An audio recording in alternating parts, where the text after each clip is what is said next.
Greetings and welcome, everybody, to UC Weekly News. I'm your host, David Danto, and I'm joined by my partner, Dave Michels, today. Dave, say hi to everybody. Hello, everybody.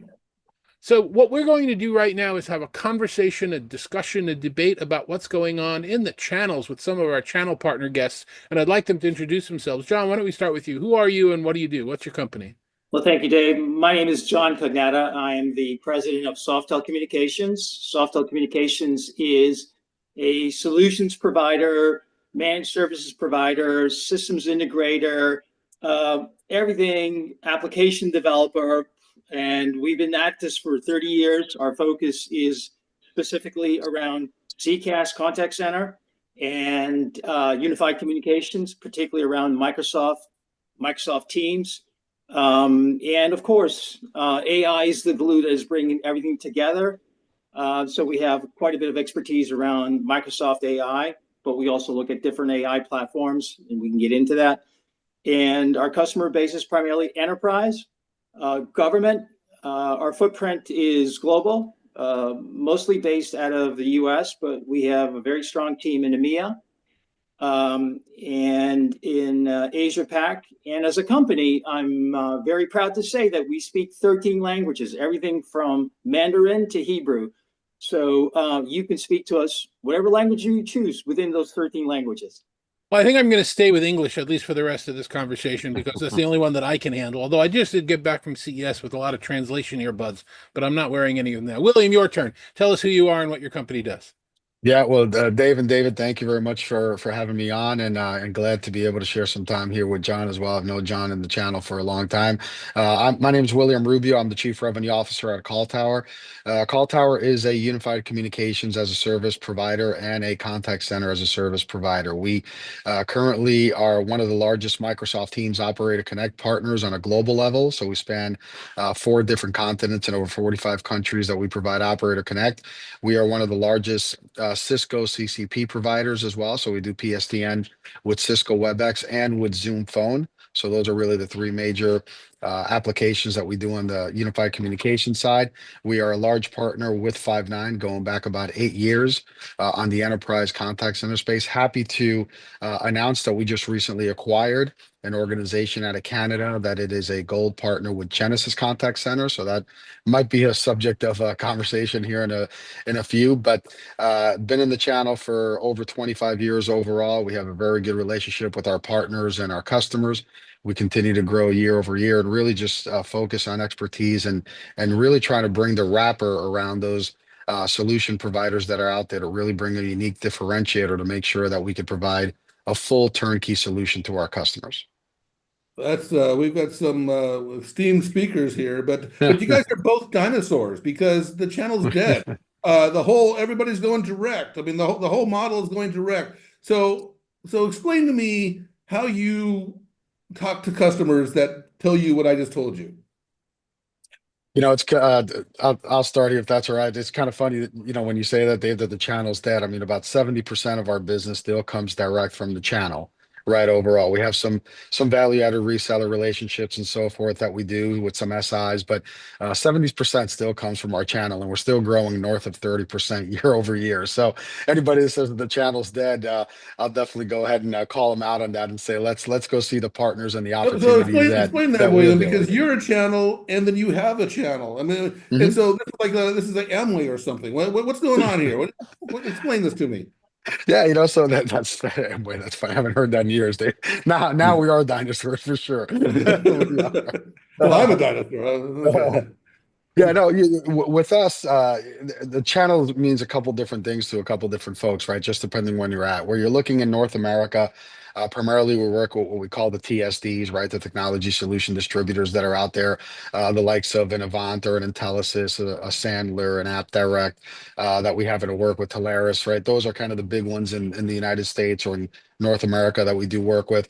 And, those guys have always been our lifeline, and we partner with them for the past 15, 14 years that I've been the CRO over at Call Tower, and we do work with them. And it's a really great partnership because there's a lot of education, right? I mean, going back and forth and understanding what their customer needs and us trying to make sure that we could fulfill their requirements, and then always trying to stay ahead of the curve to make sure that we could provide all those different services that customers are looking to go ahead and bundle together. So over in Asia Pac and over in EMEA, the relationships are a little bit different there, right? When we start talking about the channel, it's really more about having relationships with different system integrators, having relationships with different value-added resellers.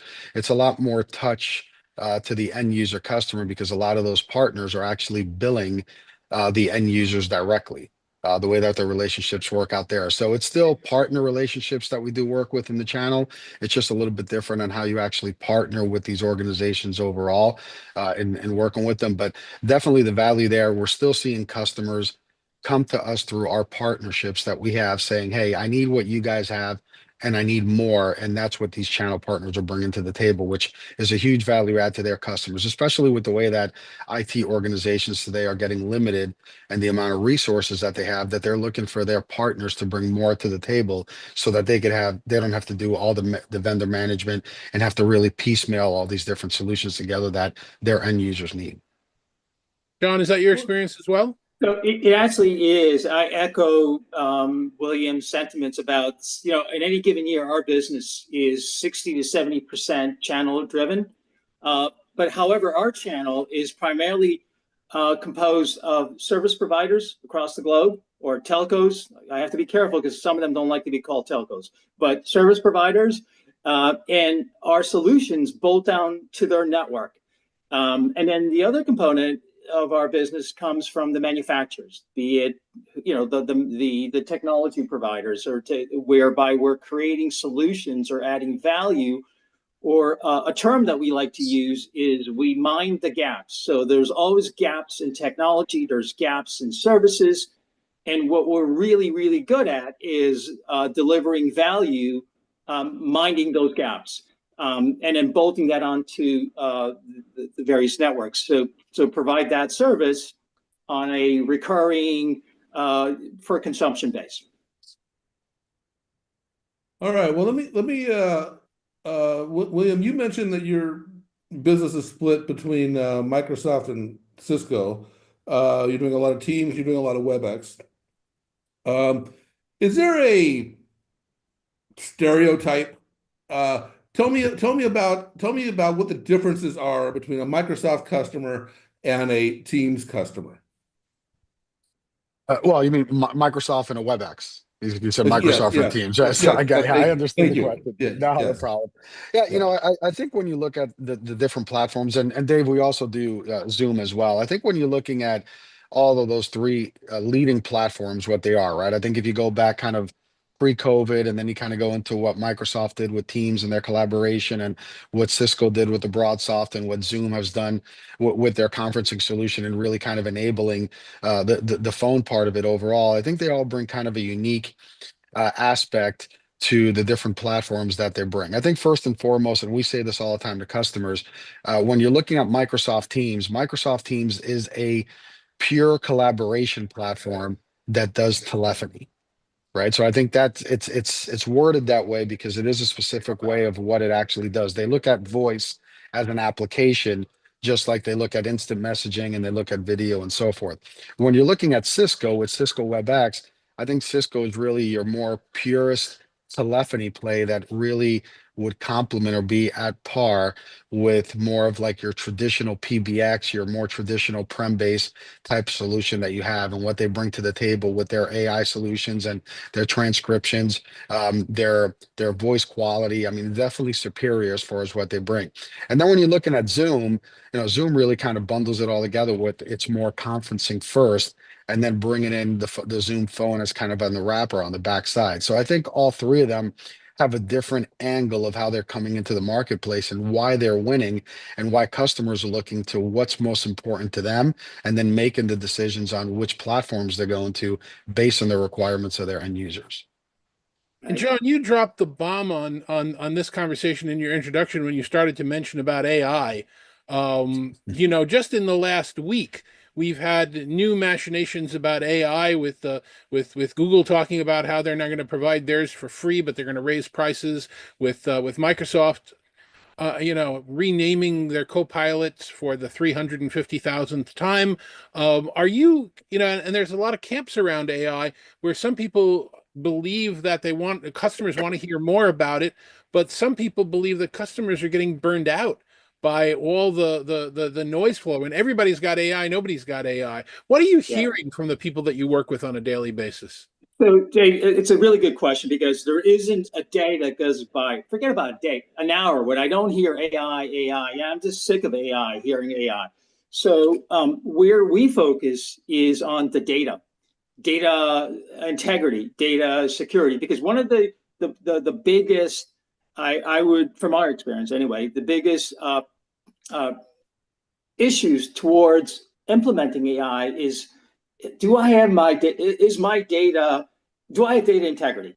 Is my data compliant to regulations? Is my data secure? Is my data blah, blah, blah, blah, blah, blah. So this is what we focus on. And we build AI applications with the knowledge of having tools. And we do a lot of tooling. We have a lot of expertise in building tooling and working with tools that ensure and secure that that data is optimal for AI applications, depending on the use case. So that's really where our focus on is really on the data, and then take that data to create applications, AI applications or use cases that solve a business need, mostly at the enterprise level where we focus. Now, we're also looking, because our focus is really, we don't want to boil the ocean. We're very focused in our approach. We have a long history of legacy of working in contact centers. We've worked Genesis since the days that Greg Scheckman was a CEO. And talk about being a dinosaur. You know who he is if you've been around that long in terms of contact centers. And so we come from a background of working with, back in the day, Nortel, Genesis, Avaya, Aspect. We have that skill in house. But today, over the last few years, our focus has strictly been Microsoft Teams, Microsoft AI, and of the contact center platforms that we focus on, it's NICE, CX1. And we've worked with them on a global level. And in terms of building AI applications, we focus around Microsoft AI that then can be served the needs of contact center platforms like NICE. So we know that NICE have their own their own AI platforms, but we would rather build an AI platform with Microsoft AI that could serve the need of a NICE customer. So that's our approach to things, but always fundamental to the data. And Well, the I would ask you, data is secure. I would ask you both around this concept of AI because I think everybody's curious. I'm curious. Clearly, Cisco, Microsoft, Zoom, Google, all the other players have this has been, I would say, 90% of their messaging going forward. There are other things as well, but it's been there. Has it helped your business? Has it hurt your business? Or is it irrelevant to your business because you guys are the ones that have to parse it out and deal with the customers? So this is, I'll step in and I'll just say it's actually helped our business because it's created so much confusion that you need consultants, expert to come in and provide value. So for us, it's helped our business. It's actually helped our business grow. But isn't the value you provide is talking them off the ledge and telling them that the AI is not going to meet their expectations? Yeah, it is. It is. It's level setting expectations. It's giving the real goods. It's not just selling a product or selling blah blah blah. In fact, we have to go back and say, well, yeah, but be careful about this. Be careful about that. This is how it's done. Let me show you because this is real, and this is talking about dinosaurs. Do you all remember that commercial? This is real. This is Memorex. I don't know if you remember that commercial. I do, of I course. remember it. Oh yeah. Yeah, Oh, so this is real, and this is it's hype. So we're focused on the real stuff. You I know, mean, it's kind of funny, Dave, that I'm actually sitting here in a hotel room. We're finishing up our sales kickoff for 2025, and Microsoft, Cisco. We've had about 13 different suppliers, vendors that have come out here, and Cisco, Microsoft, and Zoom. About 50% or 60% of their presentation for over 3 hours was AI. And the big joke we had internally was every time somebody said AI, we had to clap twice. And I think everyone's hands were hurting at the end of 3 days that we were here because it was all about AI.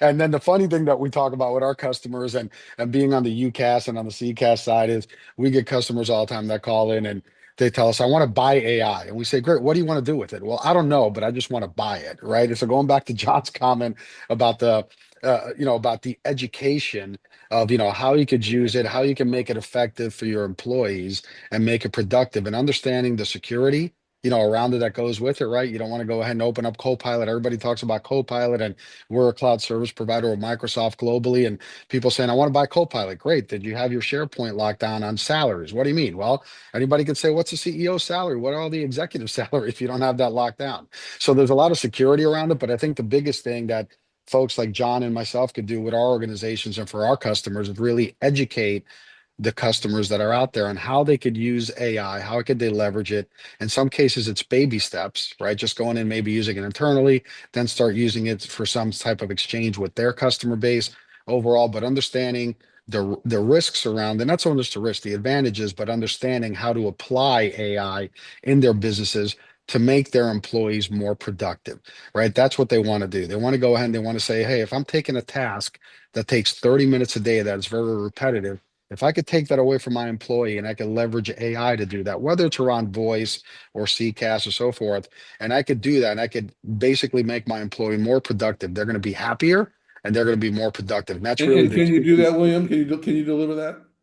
We can deliver it as long as we understand what the application is, right? So, I mean, we kind of sit there and we say, we're like doctors, right? I mean, you're coming in and you're saying, well, I don't feel well. Well, what don't you feel well? Is it your heart? Is it your knee? Is it your head? Right. So it's Yeah. really that give and take back. And we've done lots of studies with customers and focus groups of let's try to understand and let's sit down and have discovery, understand your business, understand what it is you're trying to accomplish, and then let's try to get there together.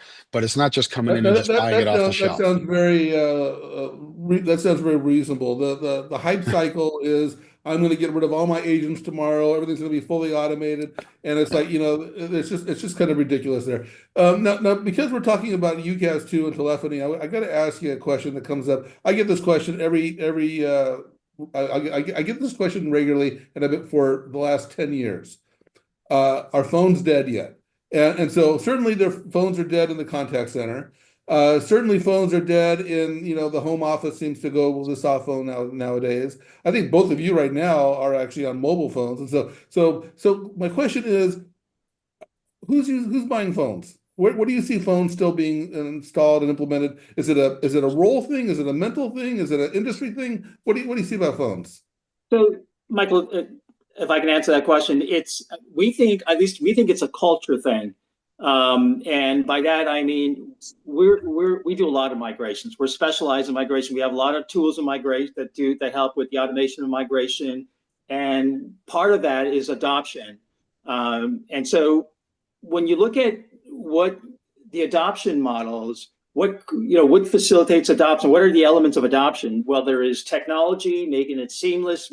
There's integration issues, and there are cultural issues that if someone's always been used to using a phone, and you have to wean that phone away from that individual into headsets, or it is a process. There's a process, and where we're seeing a lot of handsets and phones, because we do a lot of government businesses in the government sector, but we're not seeing it that much in the enterprise, or actually we're seeing less of it in the enterprise. But in certain agencies, certain government sectors, we do still see the need for phones. Now, the other thing that comes up is, where are these phones made? Are they made in China? Are they made in the US? Are they US components? And that comes up a lot. And so that just engages us in a different discussion, because that whole China thing gets in the way, unfortunately. But I'm calling it out for what it is, and that comes up often. So that's So, what we're so seeing. when they find out the phone is made in China, do they say no phone, or do they say find me another phone? They say find me another phone, because again, it's that culture thing, right? They want the phone. For them, they're used to using the phone. They may be used to using an old Avaya phone, in some cases even an old Nortel phone, and they're now moving away from it, or a Cisco phone for that matter. Now, Cisco phones, some of them could work within a Teams environment, depending on the model. Yeah, we're seeing a lot of that. Dave, are you saying it's time for me to get rid of my butt set? Yeah. I Well, don't we know. thought when COVID hit, we thought that the phone was dead, right? I mean, that was really kind of our biggest thing. Everyone going remote, right? Everyone's using multiple different devices to connect. And funny enough, I actually got the reports at the beginning of the year.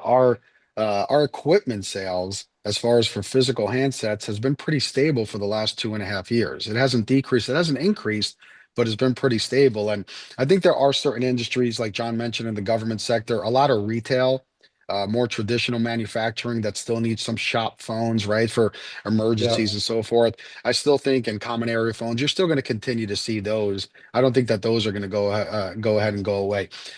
Video, right? Video equipment, when you're looking at conference room, that's kind of making a resurgence because now you're starting to get the struggle of people trying to come back into the office, but everybody's saying we're no longer going to have a cubicle. We're now going to have these work pods, right? These little group environments that you need kind of like a mini 4 or 5 person. So you're starting to see an emergence of that come into the workplace. And then how do you integrate that with whatever platform that you have? And oh, by the way, I don't want to give up my old Avaya because I still have 200 employees out of 1,000 or so forth that are still using it. So can you integrate those overall? So it's kind of interesting on the equipment play that you kind of see some spikes, where it happens depending on the obviously in the industry overall, but on the equipment side or on the video side, we're seeing a lot more of that lately, and it's kind of interesting to see that.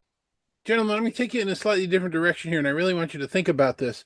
If I gave you a manufacturer and a software provider magic wand where you could change anything, one thing about the companies that you do business with, the products you sell, the people you're dealing with, the way they do it, what's your biggest pain point in this industry? What would you be changing? Well, William, why don't you go first on that one if you got one? Oh wow, that's definitely a tough question. But I think really the migration going into the cloud, right? And I'll just stick with Microsoft right now is I think that they're doing a pretty good job and we're big into doing cloud migrations, moving people into the cloud. But that magic wand is really when you start to look at organizations that need mass type of movements and mass type of management of even devices themselves. Right. I mean, we were talking the other day to a customer that we have a template that we're able to build with them that it takes him 4 minutes to provision a phone, and the guy has 3,500 phones. So think about that, trying to actually move that over to Microsoft Teams. And our magic wand, which we're trying to get and work more with Microsoft Teams, is hey, I could do those 3,500 phones in 3 minutes because we're building these templates to go ahead and work. So I think if Microsoft opens up their APIs more and what they're doing in the devices, I think that magic wand would just be great. It just is a lot easier instead of physically having. I mean, we've had customers that have had to deploy people feet on the street to actually go into retail shops to actually provision those phones. And as much as we talked earlier about equipment and where it's going and so forth, there's people still want phones to a certain point. So that would be my magic wand of just doing that. We're getting there. So our magic wand is a little bit closer, I think, than other people Okay. as far as what they're doing. I'm But surprised by I'd that. say I'm going to that'd be come back to easier. that, but I want to hear John's response. So, Yeah, so John, for what us, would you change if you could? Michael and David, what we would change before I talk about what we would change, let's talk about the fact that they've not changed this is an opportunity for Softel in terms of the ability to automate some of the migrations from a different platform onto Teams. That is a huge opportunity for us because we've developed a lot of the tooling that enables that migration at scale, cost effectively, and so that's been a great thing. So as long as they keep going that way, that's okay. We'll figure out. We'll mind the gaps, as I said earlier. That's a gap, and that we can take. We do that, and we do that well. But the one thing that I would change is when we work with a partner, we become an extension of that partner. We are that partner. So when we work with a manufacturer and we are either acting as in a reseller mode or acting as a consultant or acting as a deployment or creating products with that partner, and we're focused, we don't expect that partner to compete with us. That is the one thing that I would change in the industry. If you're Yeah. working with us, then work with us. But if you're going to work with us and compete with us at the same time, maybe I'm too much of a dinosaur. Maybe I'm too old school. That model, I don't know. It's like, are you working with us or are you competing with us? So that Yeah, is the that was one my first question. question. Everyone's going direct. I think they all say they're going direct until they find out it doesn't work, and then they go. It's like this Correct. constant pendulum swinging back and forth. Yeah. But I want to Exactly. I want to challenge both of you because I think you answered David's question wrong. I'm gonna clarify something here and ask you to be, if I'm right or wrong here. But you both made a point about migration and migration specifically to the cloud. I get the sense that cloud is over.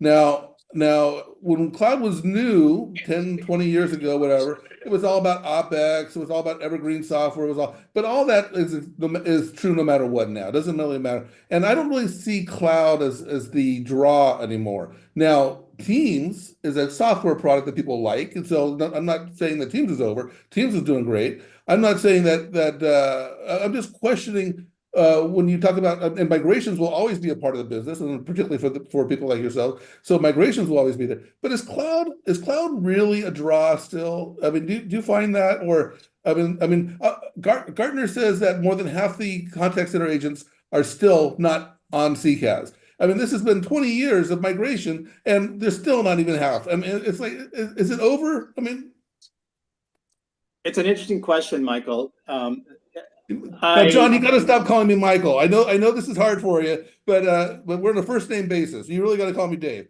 But go ahead. All right, Dave. I'm so sorry. I thank you for correcting me. I apologize. Just thank you, Dave.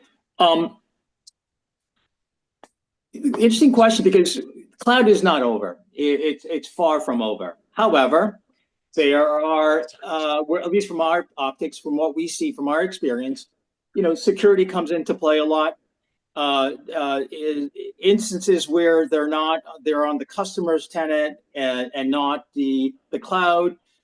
Issues of where AI is now reducing, in some cases, the number of subscription users that you need on the cloud. Where in one instance, in one use case, we had a customer that needed 200 users on the cloud. Now with AI, you only need one. So that reduces the revenue of that AI provider. So we're seeing this sort of thing. I doubt very much that the cloud is over. Far from it. I think the cloud's still going to be around. There's definitely areas of improvement towards the cloud.